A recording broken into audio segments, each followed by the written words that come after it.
আমি যখন মাদ্রাসায় পড়ি, অনেক ছোট ছিলাম, তাই গজায় নাই তখনও, চট্টগ্রামে হাটাজারি মাদ্রাসায় পড়ি। আমার মনে আছে, আমার এক ছাত্র ভাই ছিলেন কুমিল্লা বাড়ি, নাম আব্দুল কাইয়ুম। জানি না কোথায় আছে, কি করে, কোনো যোগাযোগ নাই, কিন্তু আমার খুব কাছের ছাত্র ভাই ছিলেন, একই ক্লাসে আমরা পড়তাম। তো আমার সেই ক্লাসমেটটা খুব মোত্তাকি পরহেজগার ছিল, অনেক বেশি মোত্তাকি পরহেজগার। এ আল্লাহর বান্দা, আমার এখনো মনে আছে যে ছাত্রদের মধ্যে দুই চারজন একসাথে হইলে আরেকটা ছাত্রের ব্যাপারে অনেক সময় সমালোচনা হয়, গীবত হয়। কারণ গীবতটা তো শয়তান এখন আমাদের কাছে ঘি ভাত করে দিছে। গীবত এখন কি হয়ে গেছে? ঘি ভাত। ঘি ভাত, গরম ভাত আর ঘি যেরকম টেস্ট হয় না, গীবত করতে ওরকম টেস্ট লাগে। গীবত না করলে আমাদের ভালোই লাগে না, মজলিস জমেই না। মানে কয়েকজন দুইজন আছেন, তাহলে 3 নম্বরটা নিয়ে খোঁচাখুচি না করলে আমাদের ভালো। শয়তান এরকম করে ফেলছেন আমাদের কাছে।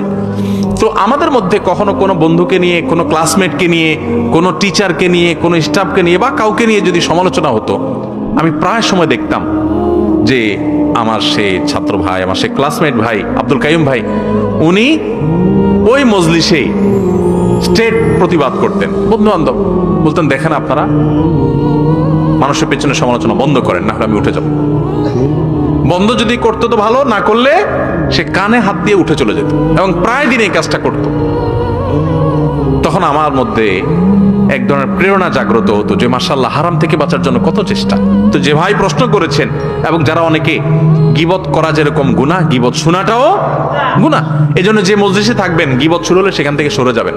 পারলে সেখানে গীবত বন্ধ করবেন, আর না হলে নিজে সরে যাবেন, শুনবেন না। ভাইরে, আমল নামা বরবাদ হয়ে যাচ্ছে। কিয়ামতের ময়দানে যখন দেখবেন হাজার হাজার গীবতের মামলার আসামি, একটা গীবতের বিচার হওয়া ছাড়া পাও নাড়াতে পারবেন না ভাই, সেদিন আফসোস করবেন। আল্লাহর কসম, একটা গীবতের গুনাহ আমল নামা থেকে মুছতে পারবেন না। কিন্তু দুনিয়াতে এখনো সুযোগ আছে। আসুন আমরা প্রতিজ্ঞা করি, আমরা সমাজটাকে সুন্দর করি।